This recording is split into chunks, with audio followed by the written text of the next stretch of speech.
It's time for our last interview here for The Connector. We've got a special episode coming next week as well, but this one is very important to me.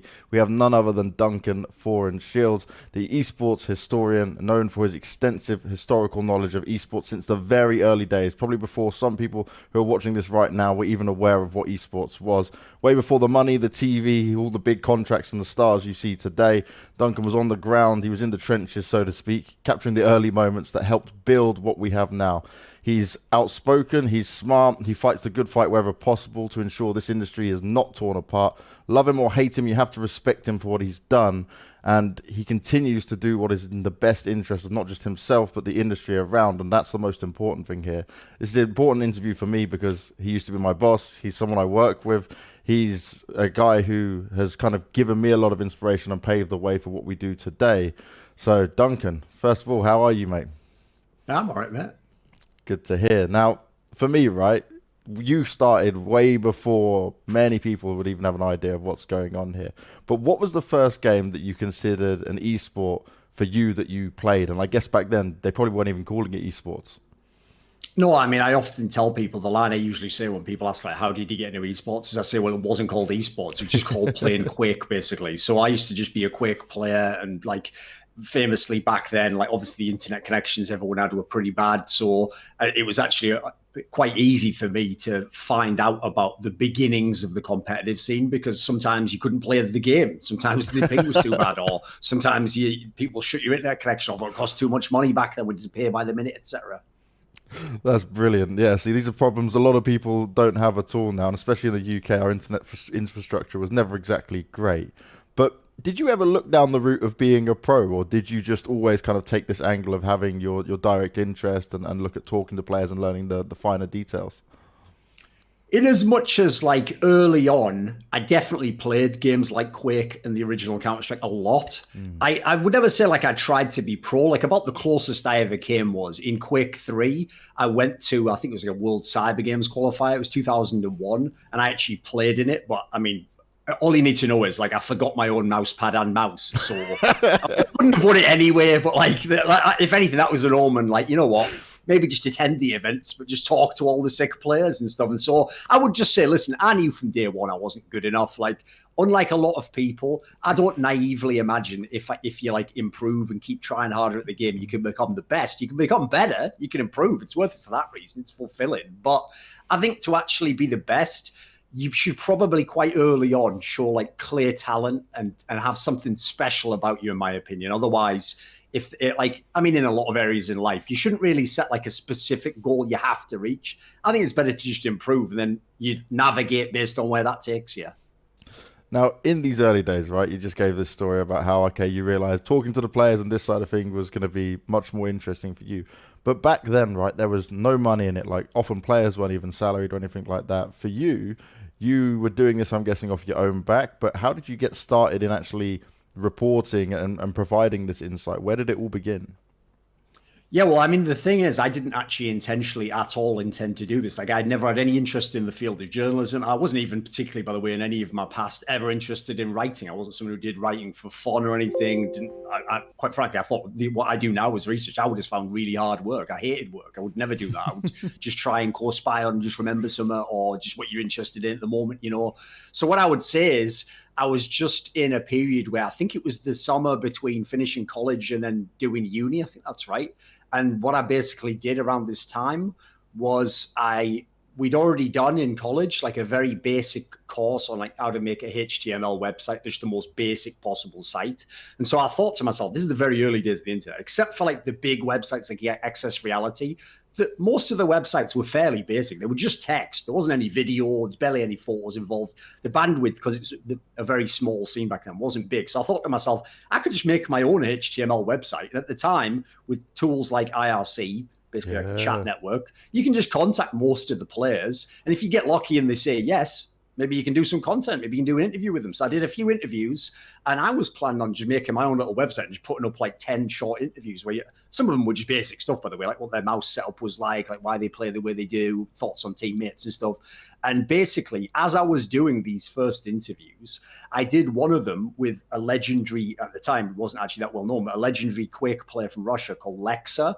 And when I did this interview with him, like the next day or something, I had this message from some random Russian guy I wasn't aware of, where he was like asking me like why I'm doing an interview with Lexa. And obviously, listen, I obviously told him like none of your business, but he basically said like, no, the reason I'm asking is because I'm going to make like, or something like, he said something like, I've got like a Russian Quake website and I want to make an English version. And so if you already have content, essentially, he didn't say it all like this, he said it in much more broken English, but the gist of it was, if you've got some content, why don't you just work for my English website when I have it made, and then I can translate your content into Russian, and potentially they could have translated the Russian interviews into English, but I don't think they ever did that. So basically, I got incredibly lucky right out of the gate. But I would say, if you listen to that origin story and you focus on the luck part, you've missed the first part, which is I took initiative. Yeah. I was doing it myself. I wasn't doing it with a goal of trying to make money or succeed. And even in the initial instances, because I showed initiative with how I did the interviews and doing a whole bunch of them, that made people interested. In fact, it made someone curious enough to track me down, essentially. So I'd say, even though it doesn't necessarily fit entirely to the modern day, it's probably something in that for people who are starting out in any field. No, definitely. I completely agree with that. Now, the great thing with what you're doing, right, is you say you had this love for Quake at the beginning, you enjoyed Counter-Strike as well, but you were there at such the early days that you caught many moments that people now kind of talk about as like in a historical way, which is how this esports historian thing came up for you. For you, though, what point did you think to yourself that you can do more than just write news and be a journalist in this way? Like, because I know probably for, I guess, many years for you, there was no money, there was no real anything other than just, I'm doing this because I enjoy it. Yeah, I wouldn't even have called it a job back then. Like, I say professional because I was literally being paid to do it, like $100 a month. But like back then, that was actually decent money. So I would just say, to me, like, if you notice, a theme I've already stressed, and I would stress it the whole interview through, is don't do things thinking what the specific money you're going to get is. Like, what you do is you do them well, you do it because you enjoy it, you do it because you want to improve. And then from that, yes, you then want to secure like money if it's worth it. If you're selling that work to someone, you want the respect and status that comes with having positions and money, etc. Like, these things have to make sense as like secondary components, but the primary reason has to be you're into it yourself. So I would say in the early days, I was someone who was just doing it because I was interested. Like, when I did those interviews, I just used to read the interviews. And back then, interviews used to literally just be an IRC log between two people. So I thought, if they can just go and ask this person questions, I can ask a more interesting question than that. Or maybe I have a question they didn't ask. So initially, I just did it out of my own interest, literally my own self-interest. I just wanted to ask those questions when and ask the people. So it's more like... what's the question? When did I want to become like a journalist or something? Yeah, when did you kind of consider it like, oh, this is what I want to do now, and this is where I can put my full time? Well, the key thing is, like, to me, it was really just a hobby, and it was just a mixture of like my personal interest. And then in this scenario, someone started to pay me for it. So it's like, right, I'm crafting some of the things I'm interested in and then putting them out to the public, seeing if they're interested in them. And I think basically what kicked over for me was, first of all, at the time I was a university student, and as I'm sure many people now are coming to the conclusion, sometimes that can be a dead end. Like, you go there and it's not the course maybe you want to do, or you start to find out what the job will be like, and you're like, do I really want to lock myself into that? And so even though I didn't necessarily have any alternative, I sort of started to realize in the early days, before I'd gotten big, that like I was interested in the esports thing. And so because I did it as a hobby and a part-time job, because I was getting a little bit of money from it, just naturally, when I bonked off all the uni stuff and said, right, screw that, then I just focused on doing this stuff just because I had the time off then. And I would say that for me, it was always natural to move into jobs and for things to get better, because I never forced it. It just somehow, these things would just happen. As long as I did things myself, it's like how things were attracted to me. So I would say the time I really started to think of it as a job would be initially when I was with a Swedish site called gamers.nu, just because... This, if people don't know, was like a precursor to ESEA. It was basically like a Nordic ESEA, except we didn't have pogs and pick up games, stuff like that. It was just you playing in public servers, but it was like high quality public servers that were curated with admins, and pro players played there. So you can see the seeds of where ESEA came from. And when I worked for this site, the reason I say I started to think about this could be something more is because that whole premise of the site was our content, me and this legendary Quake journalist called Isno, the point of our content was just to make people go to the website, and then once they got to the website, they'd see there's a service and there's all these features. So basically we were marketing. So as we were doing better and better, and we started to go to events and do coverage and do audio interviews, we noticed that the number of people subscribing to the service and joining the service was just going through the roof. It was like exponential. So if I started making, like $100 a month with them, by the time we were even a year in, I was probably making $300 a month. And then they were starting to talk about maybe one day you could move in, speak Swedish, stuff like they were starting to build it out as like, this is starting to go somewhere, because it was a business that on the ground was making money. It wasn't just like investment and then you just hoping you make something. So that already planted the seed in my mind. And then when I had my dispute with them and I left, I went, and ESEA at the time was just a lessons service. They used to pay like $20 and some pro player would teach you how to, well, in theory, how to aim and play the game and whatnot. Most of the time, they just played a 1v1 against your XG and then sent you a demo to watch. So that wasn't necessarily the best idea. But anyway, I basically told them, this business idea is terrible. You're never going to make any money because your commission from those $20 lessons is like $2. Like, there's nothing.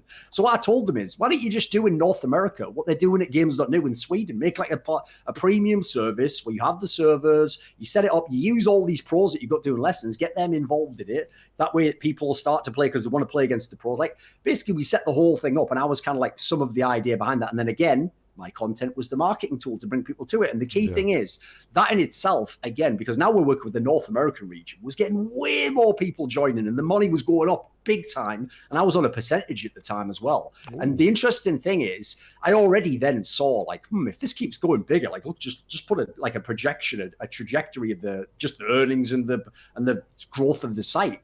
I'm going to be making full-time money in maybe a year from now. And then on top of that, one of my good friends who was a pro player at the time was the Canadian player Steele, not the one, obviously, who's banned and by power play. I mean, the old 1.6 player who was originally from Bulgaria and was like French-Canadian in that respect.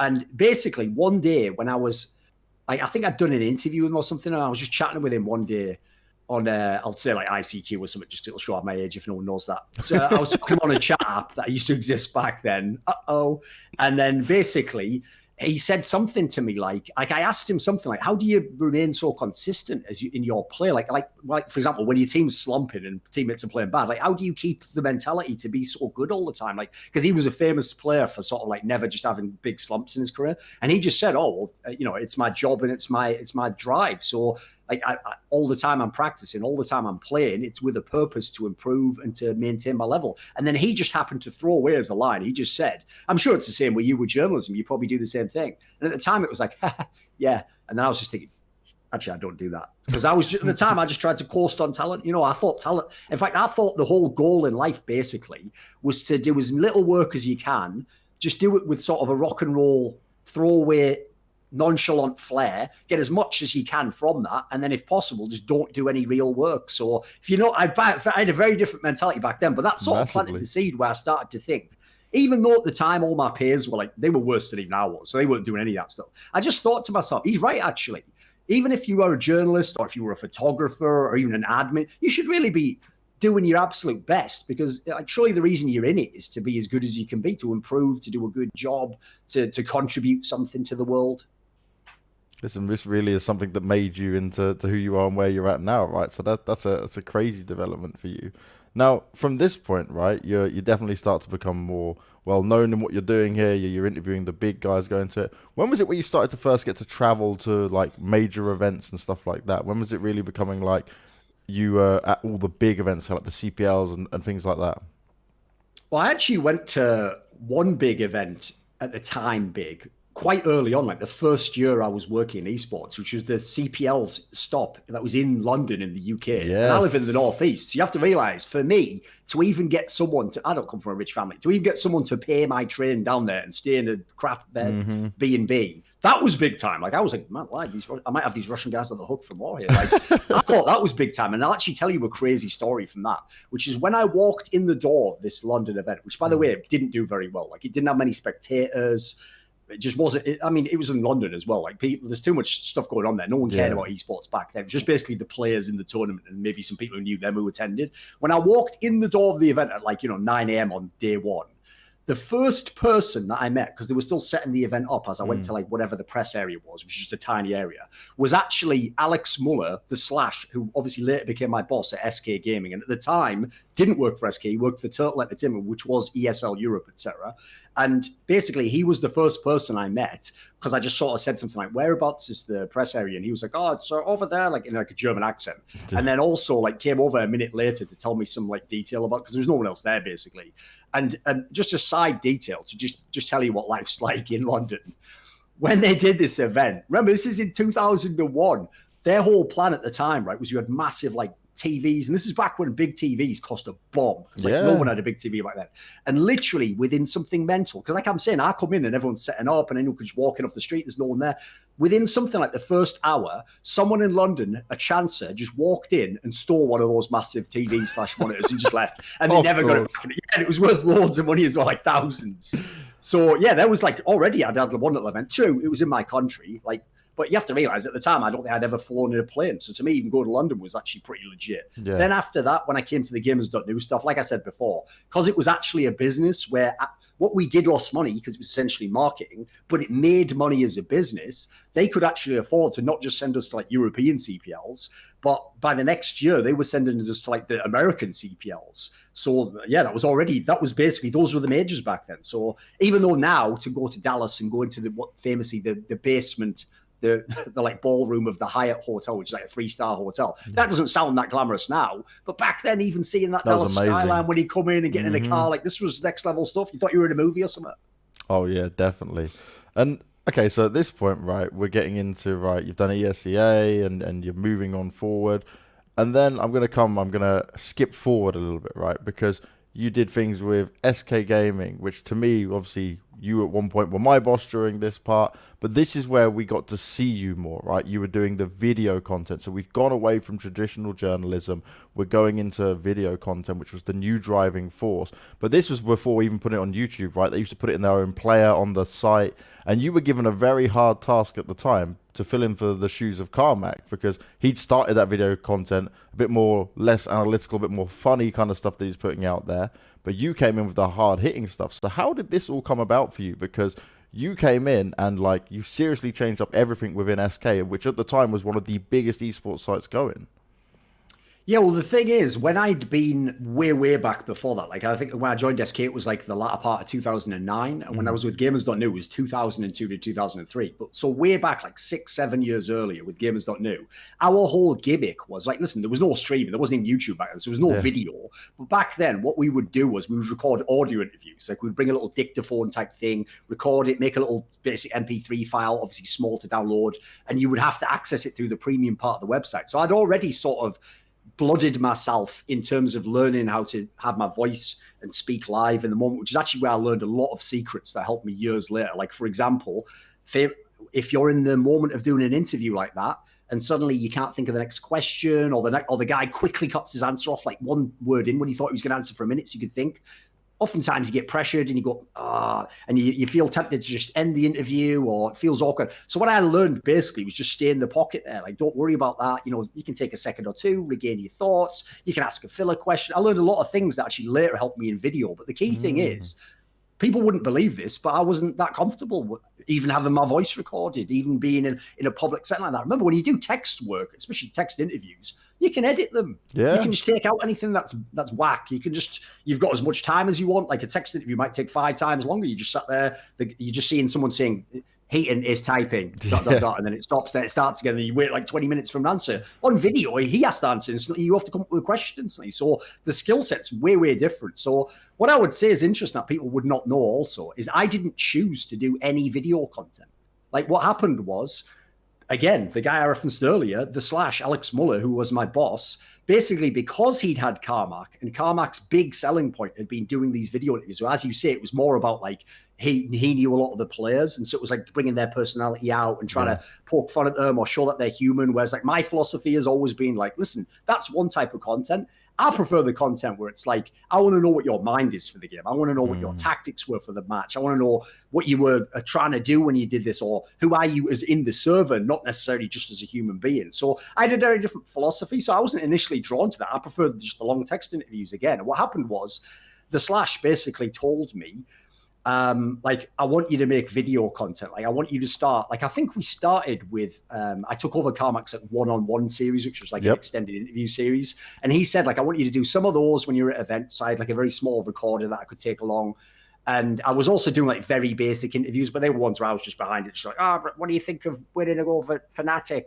Will you win the final? Like just the basic ones everyone does at events you upload at the end of the day. Yeah. So I'd never tried to do the long form content. And he just kept telling me like videos where it's at the time, as you say, listen, YouTube existed, but at the time we had our own proprietary player at SK, and it was pretty good actually. The tech was pretty good, and they had like basically unlimited bandwidth. Like people could upload movies and stuff as they did. Yeah, so his whole philosophy was, rather than hope they go to the news post and then click the embedded YouTube video, which obviously if people just subscribe to the YouTube channel, they'll get anyway unless it's unlisted. Why not just make it so that they have to come to our video player? That's going to be the way we're going to get our hits. So he wanted video content. So actually, for the first few years, he was the one pushing me for a lot of that stuff and telling me, like, I want it to be this way. Now, I will say, his vision for it was nothing like mine. Like, he was telling me stuff, like, because he thought of how Carmack did it. And he also subscribed to a lot of that, I would say, like, unquestioned assumptions of the internet. Like, listen, people don't have long attention spans. It's got to be like 10 minutes. And if it's longer than 10 minutes, you've got to break it into 10-minute parts, like part one, part two, part three. You know, stick to this, like, ask them these sorts of things. So, listen, one thing I actually learned very early on is like a classic piece of advice I've seen people often ascribe to. I'm trying to think who it is. There's some famous person. People will know if they hear the quote. It's basically like, if instead of asking for permission, if someone tells you like don't do something, you just say like yeah, and then do it anyway. So what I would do is I just told him like, yeah, sure thing, boss. Like I did like one of those British ones like, yeah, I'll take that on board, and then which just means like I'll never ever think of that again, but I just don't want to be impolite. So as people might know, even back then I was doing 1 hour interviews with these players. I was going super deep. I was probably going too deep in certain respects because I hadn't necessarily learned, you know, the formula for what's just something I'm interested in, what other people are interested in. So we started to do all that. But also the other interesting thing is he also pushed me to do like solo videos. So initially I was just doing videos usually when I was at the event. Like I would do a video like, right, here are my thoughts for today and the predictions. And the funny thing is they were so awkward and not particularly well received in that regard that I even thought at the time, like, it's so annoying that this guy's making me do this. It's never going to take off, is it? But that's also because I hadn't sort of gotten into it myself and realized the hook. I wasn't actually working to improve that side of things. So it was kind of a bit awkward, just a nerd just talking to a camera. So it's funny that ended up becoming one of my main things later. In fact, now people don't even know me for my text and my written work as much because, as I say, this wasn't something I chose to transition into. And it was a bit awkward initially.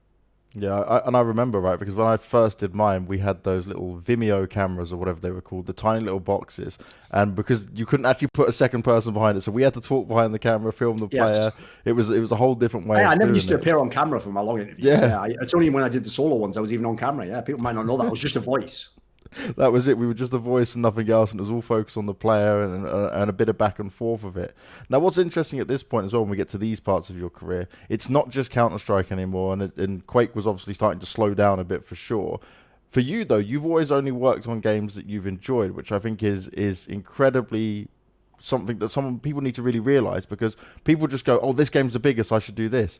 But for me personally, and you might have the same reasoning, is unless I'm passionate or interested in it, I don't want to be involved in it because I'm not going to put in the hard work. So what and how do you choose your games? Because I know you love StarCraft, I know you love CS, Quake's in there as well, you League of Legends definitely, but what else is it that you look for in a game to make you like it?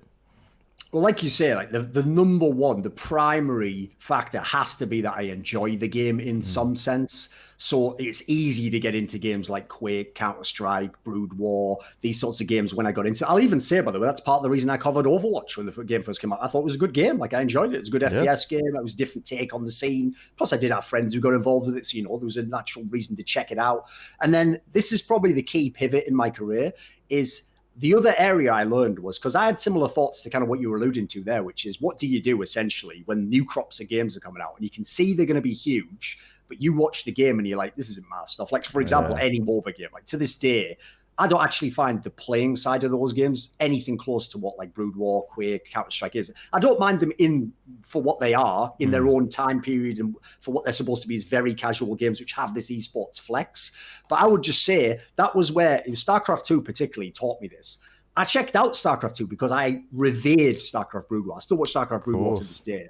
But when I actually tried playing StarCraft 2 and watched the first games, even towards the end now, I actually don't like StarCraft 2 anywhere close to as much as Brood War. So what I learned with StarCraft 2 was the thing that appealed to me about that was that the scene was actually very interesting because it was super competitive. You had the whole world competing. You had all the big tournaments. And so I figured even if actually the raw game itself isn't going to sustain me, the scene can be that focus instead, because the fact that it has this enormous interest, the fact that it has all these contrasting styles and different metas developing around the world, and there's so many people to interview and so much history to research. Because the cool thing about StarCraft 2, if people don't know, is it brought together all the Brood War and the Warcraft players into one game. So you had someone like, you'd have like Sen coming over from StarCraft Brood War to compete with like Stefano from Warcraft 3. And you even have people like that guy from Dignitas who won all those like totally different Art of War, Age of War or whatever championships in the WCG. So that's where I sort of learned you can also be passionate and interested in the community or the scene around a game. And that particularly helped me, because not only did it let me do StarCraft 2 as a main game, when really only StarCraft and Counter-Strike were big games for me at the time, but especially when League of Legends came along. Because League of Legends is a game, if we were only watching it in the way I used to, like, remember, I used to watch the Quake demos, and then I wanted to do the Quake journalism side or as a hobby. I used to watch Counter-Strike and play it all the time, and then want to do the stuff on the side. With these games, I had to find something other than watching and playing the game to sustain me. And so I always say the reason League of Legends hooked me in is because, first of all, again, there was this opportunity to do all these interviews with people I've never interviewed, but more importantly, it was the most worldwide game possible. Every single major region competes in that game in a way that just is not even the case in anything except, I think, StarCraft, basically. So that in itself was very fascinating. I wanted to see what would happen when China got its chance to battle against Korea, against North America, against Europe. Whereas in every other game, it's like, right, in Dota, you have like North America, Europe, and you have China, but no Korea. In League of Legends, in whatever, like StarCraft, you have Korea, and you don't really have China, and you sort of have Europe. Like, these are the regions you never got the full breadth. So that's a way that became interesting for me as well. But I will say that's also why there'll only ever be a certain amount of games in my roster at any one time that are more like less about loving the game and more about loving the scene. Because like if I've got League of Legends right now, and if I'd had Overwatch previously, do I need Rainbow Six then? If the game itself isn't that sick to me, do I need Smash Brothers? Yeah, not really. I prefer to have like 2 or 3 big games, basically. Maybe one can be a smaller one, and then focus on them and put lots of time into those games. Because there's the other thing, you will be spread thin. Like, it's hard enough. People often wonder how I do it, because I've had to build up my own method as to how do you follow like 2 or 3 big games, and in theory seem like you're very knowledgeable. So I don't think you can do it with more than basically like 2. I think once you're at past 2, your third one's already going to take a hit. It can't be as in-depth. No, I'd agree with you on that as well. Like, I think many people try to be multi, but then you start to lack in what actual content you can do with it. Now, you've always had a good love for great competition and gaming in general, right? I think that's one of the things when you listen to your interviews with players, you really love the finer details of it. And for me, how do you pull that out of people on a regular basis, right? Because some players especially, they really are like unable to express themselves or give you that, but you have a unique way of being able to get this information out of them for us to understand it all. Well, one thing people probably wouldn't understand about my method is because I have also in the last, like, especially in the last 5 or 6 years, like I've become part of my own work, basically. I'm not just again a voice behind a camera or a byline at the top. I'm involved in it. Like, I do my own solo videos. I obviously part of my work is my own opinion. I'm an on-camera talent. I think, unfortunately, people get drawn away by that and distracted and think that when I'm talking a lot on a talk show or in an interview, that's about me again. And I think I'm the star of the interview, or like, here's my opinion on what you did. That's actually something which came out of my interview method, which is my interview method was, especially back in the day, I used to literally just download these MFers. Like, I would literally just go and I would research a guy's whole career. If they were a StarCraft player, I'd go look at every single listing ever on Team Liquid. I'd look through all their games they'd played in the TLPD. I'd write out manually all the tournaments they played in. I wanted to just download their whole career into my mind. Yeah. And then also, this is the key thing, I would go and read and watch as many interviews as I could with them. Because what I was trying to get was a sense for, like, who is this person? But more importantly, how did almost like a player trying to anti-strat an opponent, trying to prepare tactically for them. Like, where are they strong? What do they like to talk about? What do they not talk about? What is like almost implied that the other person, like, they say this much and they go to the line. And if the journalist had known to ask a follow-up, they'd have gone further. But you can see, he wasn't comfortable. He didn't know if the other guy wanted him to keep going on that topic. So they switched to the next thing that, right, number 10 on the list. Like, I started to learn these sorts of things. And so effectively, parsing actually other people's interviews and content helped me a lot, because it kind of gave me also the download of what this guy's talked about in the past, what I would be interested to still know, other areas to prod. And crucially, when I would ask my questions, this is a key part that I think people don't understand. It's such a good interview technique, is as I'm asking the question, the reason why it'll last like 3 minutes is because what I'm saying to the person is, right, here are some things I know about your career. Here are some things I've observed about your career. In the past, maybe you've said X and Y, and maybe you never talked about Z, and I'm interested in that actually. So what I'm telling you now is, listen, mate, I've heard the other interviews. You don't have to just give me, like, you don't have to go into an automatic script and just say what you always say, or start from the beginning like I don't know anything. I'm sort of directing you, like, is there anything in this area we can talk about, mate? And in doing so, because as you say, a lot of players, they're not the most creative people in terms of talking. They're not like great at articulating themselves. And they don't actually necessarily know where to go to give you the interesting answer. The information's in there, but they wouldn't know how to access it. So I'm also trying to throw things out there that are going to spark their attention. And a whole load of them are going to go out there and just be left. That's why I use like a shotgun approach, basically. I'll mention this and this and this and a few details. And at the end of it, they might just answer the last thing I said, or they might answer the first thing I said that really sparked their imagination or was a really controversial point. And what I'm doing there is I'm giving them all these like lifelines to grab onto, like grab one of these ropes and come up to have a good conversation. And they pick which ones they're interested in. They pick the ones that they're not. And another key thing is, after I ask an initial question, if what they're saying doesn't feel like they've necessarily like been able to articulate themselves fully, or they've said something that I don't think actually a fan would understand what they mean by that, then you have to use, in my opinion, the most important tool in the interview is a follow-up question. Is to say, right, what about that aspect? Or when you say that, that makes me think, and you make it like that. So if people don't understand, that's what I was always doing in interviews. And then similarly, the latter part of what I was describing there is basically my formula for why my talk shows work.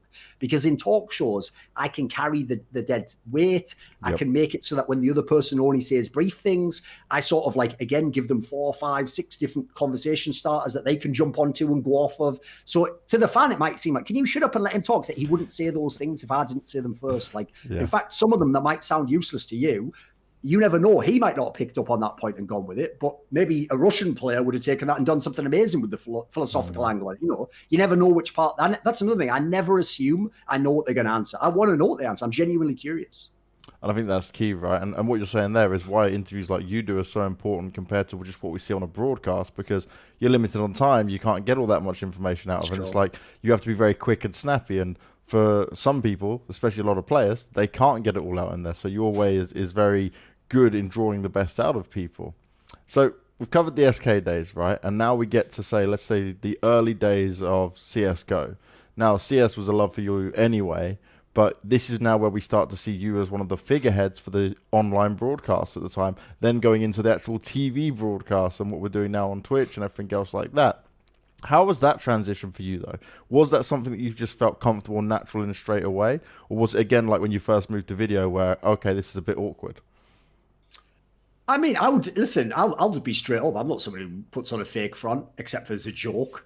I would say almost everything I do. Well, I have a very interesting like path to learning stuff, because it seems to a lot of people on the outside, because they see the finished product, like I'm much naturally good at a bunch of things, or I'm like super fast at figuring it all out and I just memorize it all. Like, what they don't know is I'm actually really, if there was a curve of learning, my curve starts really low. In fact, other people will be like that. I'm starting like that because I don't give up and I keep going. Once I kind of figure out some patterns, some techniques, and I start working to improve those, once it starts to spike up, then it goes super up. Like, so if another person's curve goes out linear, mine goes like all along, and then all of a sudden it just spikes up like that. So I would say actually, just like with all the other areas where I wasn't someone who was a writer and I had to learn how to do that, and then I wasn't an interviewer and I learned how to do that, and then I wasn't someone who would do audio interviews very well, but I got comfortable doing that, and then I started to do video interviews. When I first did commentary, which is in the end of 1.6 basically, before this period, I did some commentary, but I was just a pure color commentator. I was basically doing it like a lot of people would do as a beginner. I just sat there, I tried to give you interesting facts, or I tried to give you my thoughts on the game and analyze it as if I was Yanko or Sponge, or some pure color side to the game. And I was not bad at it. Like at the time, there weren't real color commentators, so there weren't lots of ex-pros doing it. So at the time, I was pretty good for it. But actually back then, you know, I think it was kind of like a lukewarm reception. Some people thought it was good. Some people were like, I don't care, or this person doesn't have charisma or whatever. So I definitely didn't think I was comfortable doing that role. It wasn't something I was ever trying to do personally. Like, a lot of people might not know this. When I first did commentary for ESL at the IEMs, they actually, after my first event with them, said, we want you to move to, I think it was Cologne at the time, and just become a full-time commentator for us, because they had like an in-house bunch of people, Joe Miller, Too Good. And at the time, I even told them, I'm sorry, I can't do that. Like that would never be a consideration to go full-time. I told them, if you could work out a deal with SK, I'd like to be like half journalist and half do this, so I can keep my foot in both worlds. And that deal just never came to fruition, unfortunately. At the time, you kind of had to go all in one or the other, and it just didn't happen. I get stuck with journalism. So the interesting thing is, I never again thought about doing color commentary, because the deal didn't happen with them.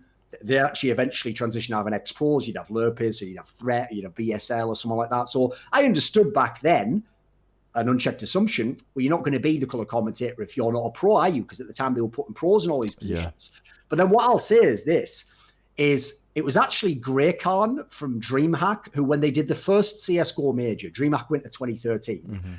So this is like a year plus after CS has been out. Again, they've done analyst role before. Like they'd had Lurpus do it with Red Eye when he was at DreamHack Winter 2012 and all this, but they were never asking me to do it, because again, back then you thought, I'm only going to ask the pro player. But because 2013 was one of the years where I was starting to develop a little bit more, like I'd gone on talk shows like Unfiltered, and people were starting to see, like I was starting to kind of figure out like a persona and getting a little bit of charisma. I wasn't just a nerd talking or being angry about stuff. Basically, Grey Khan from DreamHack had the vision where he was like, right, I want you to be the analyst though, and you're going to be the guy who can like kind of like show that aspect on the desk. You're not going to be a color commentator, so don't worry about that, but you'll be on the desk. And at the time, I will even say, I actually think, whether he thought of it consciously or not, the cue came from now my good friend Monte Cristo, because Monte Cristo is, even though he's a very good color commentator, is probably most famous for being on the world's desks and being an analyst. And then as an analyst, not an ex-pro at all, having his own flair and commanding attention and having his own perspective and opinions, being a pundit in that sense, and obviously became a key figure within the scene. So I think basically Grey Khan and DreamHack understood, we should try and get someone like that, actually. We should have someone like that in CS and for our events. So again, as you can see, oftentimes what happens is I'm not trying to do that thing or even thinking of that thing. But when all the opportunities in my life come my way, I'll look at them and I'll give them a go. I'll see what happens. And then if I get some initial success and I'm improving, then other opportunities present themselves. And sometimes I say yes, sometimes I say no. And you became a mainstay on the CSGO desk, right? And one thing I'm going to touch on here is you and Richard, because although people may see the shows you do of him now and everything like that, in the past, back when it was like 1.6 versus Source, you guys weren't exactly the best of friends. So how did the kind of relationship become better? Did you guys just eventually understand that you're kind of fighting the same fight?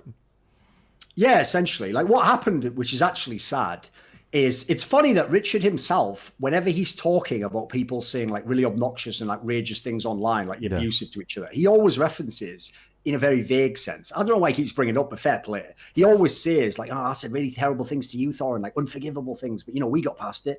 And what's funny is when he does that, he actually does himself a disservice, because what he doesn't mention is why we had beef in the first place, which is when I started as the editor-in-chief of SK Gaming, I think maybe a month or two into the job was when he got promoted from like just writer at Cadrid to editor-in-chief of Cadrid. Yeah. And so he reached out to me on IRC and messaged me and was initially just sort of being like, oh, congrats on the job. Like, oh, hey, nice to meet you. Like, I was from Source. I never really got to know you guys in the 1.6 scene. And he was initially just, it was like a bit of small talk, a bit of industry talk. And he messaged me every now and then.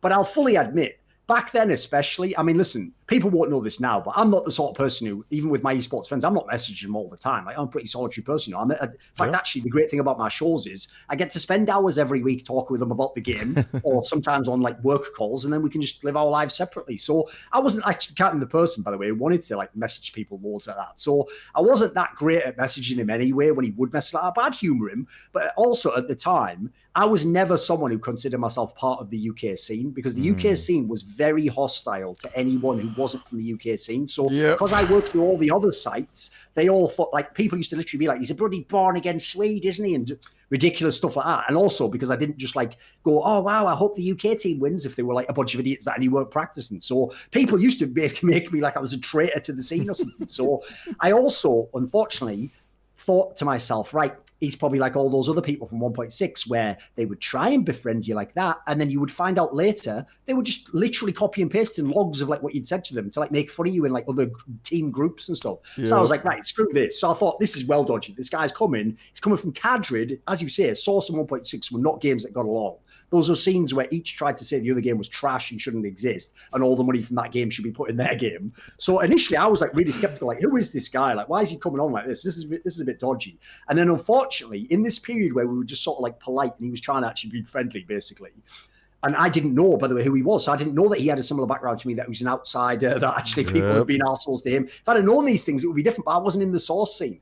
What basically happened was he wrote an article about StarCraft Brood War after the Savior scandal, and it was about match fixing and this stuff. And this is one area where I was right and I was wrong. And if you understand how in both ways, you'll understand both where I was as a person back then and what I've had to learn since. So where I was right was his article, essentially, he wasn't in the Brood War scene. Like, he was, StarCraft and Korean esports generally isn't his thing. So he wasn't like a super expert.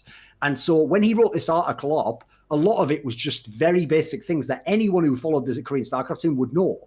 And in fact, a lot of it, like about the Korea, about how big esports is in Korea, for example, was like, I wouldn't say it was incorrect. It was just like, it was sort of the surface level perception of what Korea's like that whole thing of like, you know, and esports is the second biggest sport after baseball. And if you walk down the street, people recognize boxer. And it's like, those aren't really true. Like, you know, they're sort of vaguely, but like and when people say that, they're almost selling like a vision of Korea, not what Korea is. So that pissed me off a little bit. And unfortunately, back then, I mean, just like I do with my Twitter now, back then I didn't have any problem putting my opinions out in the community, but there wasn't really Twitter and stuff back then. There was, but we weren't using it the same way. Mm-hmm. I went on the classic community site, ES Reality.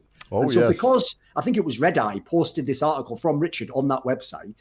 Red Eye was the editor-in-chief, I think, of Cadre at the time. Or maybe he was just Richard's boss. He was like a director or product manager or something. And he basically posted the article, and then he made the mistake of characterizing it as like an amazing read that was like in-depth or something. And I was like, whoa. Wait a minute. Because listen, I was insecure back then. That pissed me off. Like, wait a minute, you're going to say this is amazing. Like, this is in-depth. Like, this is just basic stuff. And so, because I also was very blunt, someone just said in the comment section, like, is this thing worth reading? And I basically just did a reply that was like, it's basically just a Source journalist. No, I don't think I even said journalist. I said, it's basically just a Source player, Googled a bunch of stuff about Korean StarCraft and just wrote it all up into one post. And Richard literally, I think within like hours, like messaged me on IRC, just going wiling. He was absolutely wiling. Like, he was going off. He was just saying stuff like, and you didn't even address me as a journalist. You tried to diminish who I am as a person. Like, you disrespected me. You could have given me a professional courtesy of messaging me. And here's the thing. At the time, I thought, what an arsehole. Like, you know, there's nothing wrong with that. I give my opinion. You didn't write that great a piece. But where I was right was, as I say, it wasn't a super in-depth piece, and it was actually Red Eye that basically triggered me on that. But where I was wrong, and this is key, is what I didn't appreciate back then is I was like the Reddit guy or the reply guy on Twitter. I was acting like, if you don't know everything I know, and then everything you say is an addition to what I know, it's worthless. Like, I knew some of that stuff. What I didn't understand was, almost everyone reading the article doesn't know what I know. They're not. In fact, anyone who doesn't know Korean StarCraft needs to know the basics of Korea. They need to know the most surface level things. They've never encountered that. So it's actually something years and years later, which is why I was able to then later build friendships with people like just people who are like the play-by-play casters, people who are just the hosting, people who don't care about the nerd stuff, basically. They're there for the show and to make it big and to kind of translate it to the everyman. So I had to learn, basically, some of that was on me. So anyway, because even when he messaged me whiling, you know, I sort of told him, I mean, listen, you can imagine, I wouldn't be like, I'm sorry, mate. I would just sort of like, go F yourself. And he was like, an F you too. And then after that, Twitter was very small back then. We probably each had like, I'm guessing, 1,000 followers. After that, it was on every time on Twitter. Anytime I would say something, he would be replying. It would always just be dripping with, like, you know, vitriol and venom, and it would be sniping at me. And I would snipe back at him, by the way. I would go straight back at him. I would say stuff about Source or imply he's overweight or something, you know. And it was quite vicious. It was really mean. And so as a result, what he often references is basically, I'll probably do a video about this separately one day where I'll expose the people who did this. But basically, because he viewed me as an enemy or a rival or someone who'd messed with his work and his career by making a comment like that, giving a slight against him in the public, he did what he always does. It motivated him to go and try and research who I am and what my background is and who I've worked for and who is this guy. You know, it was this guy. And when he went and did that, he made the mistake of going to a former employer I'd had and asking them. And they literally told him a bunch of really outrageous lies. That's why I said I'll probably one day expose this person, because they were a very big name in esports. And this person literally told him that I'd been in a mental asylum on heavy drugs and had tried to kill myself. And so Richard essentially alluded to this in a Twitter beef. Like, you know, like when the Twitter beef escalates past what you're talking about and he starts saying mean to, he just started alluding to this. And at the time I even thought, like, what is he talking about? He's like, funny enough, I would have thought like he does now, like this guy's got something mentally wrong, like he's just grasping the straws. And it's only years later he told me, like, so what was all that stuff then? And I said, well, it's totally made up. And no, that's true. And he was like, oh my God. And that's why he feels so guilty about it now. And why he always references it. And so basically what happened was only a year or two after we had our initial falling out, when CSGO came along, the first event in CSGO, if people know, was DreamHack Valencia in, I think it's maybe like August or maybe it was October of 2012. And this was obviously the one where Ninjas in Pajamas played Very Gamers in the final, Ninjas in Pajamas won, and thus began the epic era of CSGO and Nip versus Very Gamers in the finals. And at this event, which, by the way, I didn't cover for CSGO at all. It was the first event. I was there for Acer Esports to cover it for StarCraft 2. And Richard was there for like a bit of Source, a bit of StarCraft. I think there might have been a small League of Legends tournament there as well. Yeah. And basically, in the press room, this is another thing about esports is, when you're online, Twitter removes all the human social elements. So you're just like wild animals at that point in time, just lash it. You're just like weaponized ideas doing battle to the death. When you meet in real life, even if people aren't being disingenuous, people are just way nicer, aren't they? And they come and shake your hand or they say hello, or they think, I'll give the guy a second chance. So what happened was, just in the press room, me and Richard, when we were in press rooms, already, just like we are in green rooms, we just take over. It becomes like our 12-hour continuous talk show, like running, you know. So what happened was we would just be talking, and then we just started talking to each other. We were on desks that were like next to each other, and then we were just bantering about stuff or discussing things, or, oh, did that guy not give you an interview? Yeah, he's a bit of an arsehole. In fact, I could already tell, by the way, this is an interesting detail, just it fits in the theme of our careers. I could tell that the HLTV guys behind us were mad triggered, because they were super nerds, by the way, we would never talk to anyone. I could tell they were getting really annoyed we kept talking as well, while they would just like bash away on the keyboard. And I had spies within them, which I always have had. I always know who you are and what you said about me. So I know they didn't appreciate it. But as a result, like, basically we never addressed the beef we'd had. We just got along well in person. And then later, opportunities came along, not that long after that, maybe a year or two later, where just as I'd become one of the first analysts, well, famously, for reasons people might understand, it's on Google on page 1, I didn't work with ESL in the early days of CSGO. Yeah. So instead, they were using Richard in quite a similar role, actually. He was an analyst. He was an ex-journalist. Well, he was a journalist, rather. He wasn't an ex-pro, though. And he was a guy there to fill time, to give your own perspective, to talk, to get stuff out of the players. So eventually, Gfinity had the smart idea. Why don't you just put these people together? So they put me and Richard, famously with Scoots, in a trio, which ended up, it was a pretty classic trio for a couple of years. And as a result, then we were even working together. And then a couple of years after that, I had this sponsorship opportunity come up from a fantasy esports site. And because my agent worked in the same small agency at the time as Richard's agent, they just had the idea, right, for the CSGO obligations of this sponsorship, we need to do a podcast. So why don't we just get you and Richard to do it for CSGO? And then it was me and Monty, because again, he also had the same agency, for League of Legends. And that literally is what was By the Numbers. And if people don't know, By the Numbers initially, just watch the League of Legends one on YouTube. It's terrible. It was just us just trying to somehow make like numbers about the players each week interesting, which isn't interesting. So what happened was Richard just figured out early on, no one's going to watch this thing, mate. So just make it a general podcast that happens to be sponsored by them. And that literally is a podcast that obviously endures to this day.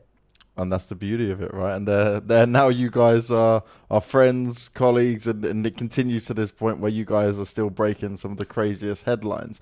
Now, I want to get into this part, which is, I guess, probably more difficult, right? It's the battle with Reddit, because Reddit in itself is a mess at times, but in some ways, especially at the beginning when it first came around, it was our lifeline. I remember putting like interviews on there, and you get front page of Reddit, that's like 40, 50k views, and that's like, oh my God, I'm smashing it. My editors like could be happy. Views, right? Yeah, exactly. It would just like blow up, and it wouldn't matter per se if your content was amazing or terrible.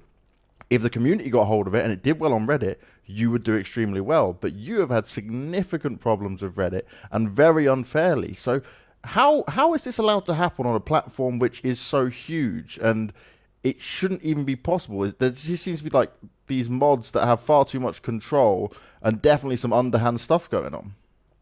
Right. Well, I will say a lot of my understanding of Reddit comes not only from my own research, but primarily it was all started from Richard's, because Richard obviously had way bigger problems and way earlier than I did. Yeah. And so if you go onto his YouTube channel and search, Richard Lewis Reddit, you'll find tons of videos where he exposes what the mods are like, but he also explains what the company Reddit's like, what its history is, and how it, like, what its core philosophy is on how it operates. So basically, here's the gist of it.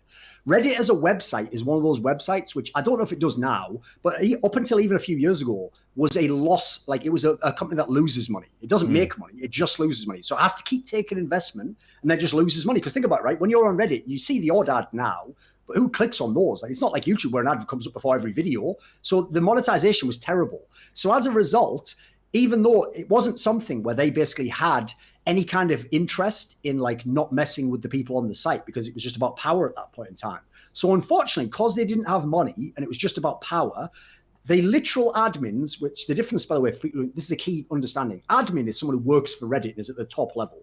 Mod is just someone who like moderates a subreddit. So those are two separate things. The admins who are like employees of Reddit and have power and get paid, they understood, right, we don't have the money to hire and pay these guys to run all these subs. There's hundreds of subs, and even the big ones. Like, that's like, it's like a heavy duty part-time job to do that. Like, if you ever look on those sites, as Richard reveals in his video, they might have 50 mods listed, but like 3 of them do all the work. Like, it's one of those like mad Pareto distribution things that you find in every area of life, bizarrely. And so the real question is, why would those 3 guys basically do like a part-time job, like 20 hours a week, moderating a sub, even if they like the sub, when a lot of it's like janitorial work? It's just cleaning up someone's mess. It's removing stuff that isn't supposed to be there. It's disciplining people who keep doing and breaking the rules. Like, it's actually a rubbish job. So the only people who would do that is very virtuous people who have some sort of weird altruistic streak, whatever that means. It's just how people who want to contribute to the community in some way, or nutters who want power and who have no power in their life. And this is the problem. Because they all work for free and they're volunteers, Reddit themselves will explicitly admit, because when I've messaged the admins directly and said, this mod's abused his power, or this mod's literally like accused me of what would be a crime in the UK, like, you are aware I could sue your website, they would literally reply, listen, with a boilerplate response, like, we hear your opinions. Of course. But within that, they would always mention that we give our moderators full leeway as to, like, essentially, like, it's up to them how they choose to moderate the site, because they work on a voluntary basis. Like, this guy isn't the mod's boss. And in fact, if you've ever seen some of the really big, really delusional, power-hungry mods on the League of Legends sub, one of them has even said in a public message before that within the domain of his subreddit, the lead moderator is essentially a god. He actually said this. So what that means essentially is all those rules there aren't rules. They're just guidelines that they've set up, and that at any point in time, that mod can just decide, forget about that rule. I don't choose to apply that to you. In fact, it isn't even a rule. Or if they decide it is, they can tell you, you have to have 9 posts that are other than yours for every one you do. It's like, well, is that a rule or isn't it? Reddit has never said it is, by the way. They've never ever said that was a firm rule. It was only ever a guideline. But the point is, it's at the discretion of the mod as to whether they apply it. So unfortunately, essentially, the system means that Reddit, in exchange for getting free labor, tireless labor, by the way, it's a job I wouldn't want to do. In that sense, I have empathy for these people. In exchange for that, we'll just let you abuse your power. In the same sense as the analogy I often give is this one. This is where part of my problem with Reddit comes from. I don't have as much problems generally with them removing stuff. Like, it doesn't happen that often to me. And if you notice, I've kind of figured out the approach to how to get attention to that and get it resolved. But my biggest problem with them has been what essentially is what spurred Richard to get banned. People don't know. It was nothing to do with any side story they try to bring up. What really got Richard banned was this. On the League of Legends subreddit, if people would say lies about him, like he's not even a journalist, or, he said this before, or, he actually just attacked players for no reason and bullied them, he would just reply to their posts and essentially tell them, like he does on Twitter, like, you're incorrect. That's not what I did at all. You're lying about me. Like, you're possibly unhinged for making things up. Here's the truth about it. Like, how dare you say this to me? And basically, the mods told him, oh, you're a public figure, so you're not allowed to reply like that, like any other user would be. And they would just leave that up. He said, because you're a public figure and a content creator, what you have to do is click report on their tweet, report it as an abusive tweet, and then leave it to us and we'll delete it. Like, we'll take care of it. Essentially, give us all your agency and power. And what Richard knew is what I've always known, which is if those mods don't like you, they'll just ignore that report. Yeah. They'll essentially, like a corrupt cop, just scroll up the police report and throw it into the bin and go, nah, screw that guy. And so what happened was, in this kind of a scenario, I noticed that mods in subreddits would just start to leave up really, really abusive comments that literally by the other guidelines, which they would have that bot remove stuff or they'd ban you and say the reason why, they weren't doing that to anyone who smeared me or lied about me and these sorts of things. So, and the analogy would be, in the same way as like, it must be a very hard job to be a prison guard in a maximum security prison. You're literally around murderers, people who shank you the second they get a chance, try and get revenge on you. The problem is, because that job sucks, people have probably seen enough movies to know the principle that, like, if one of those guards doesn't like one of those prisoners, he's got his own methods to dealing with that. Yeah. What he does is when they attack him in the yard, he just turns the other cheek for it. I didn't see anything. Oh, what's going on here? Oh, he's bleeding. What's going on here? He's almost dead, right? Oh, go slow, but bring in the stretcher. Like, basically, that's what these Reddit mods started doing to me. They started just trying to punish me. Obviously, they had no way to come at me or even discuss this with me, but to punish me for who I am and my opinions, especially in the modern day politically, sadly, these people would just essentially let any amount of lies and abuse be written about me and upvoted, and even entire threads. Like, for example, they've removed content of mine that was like an hour of CS stuff, but then an hour of mentioning League of Legends and said, well, it wasn't relevant to CSGO. And then they'll leave up threads where people just post a tweet of mine that might not even be much about Counter-Strike, where every comment's just abuse and trying to tell me who I am as a person. So that's been my main problem with Reddit, is like, once I knew the system, I knew it was inherently corrupt. And then when I saw how they actually behaved within those subreddits, it's disgraceful behavior. And the saddest part is everyone's going to think, come on, they can't all be bad, right? There must be some good guys. That's the problem. Within any scenario like that, where it's basically chaos and it's just a battle between people, the most evil elements will nearly always take over because they're willing to do what the others won't. So as a result, the cool mods, and there are a few out there, they just always get overruled or pushed out by those guys, or they take a stand and they get demodded like some of the people did in Richard's case. So it's it's basically like a labyrinth, a never-ending rabbit hole if you look into it, but it's quite interesting. And as I say, go watch the videos on Richard's channel if you want to kind of get some background on it. No, it's definitely worth doing. Now, what we're going to do here is we are going to end this first part of the episode, but we're going to continue this and have a special rest of this uploaded because Duncan has so much to give. We've not even touched the surface on all of this. So all of you guys watching right now, this is the end of the episode, but make sure you check out the Ginx channels, especially on YouTube, where we will upload the rest of this amazing interview with Duncan because we are only just getting started with this straight fire.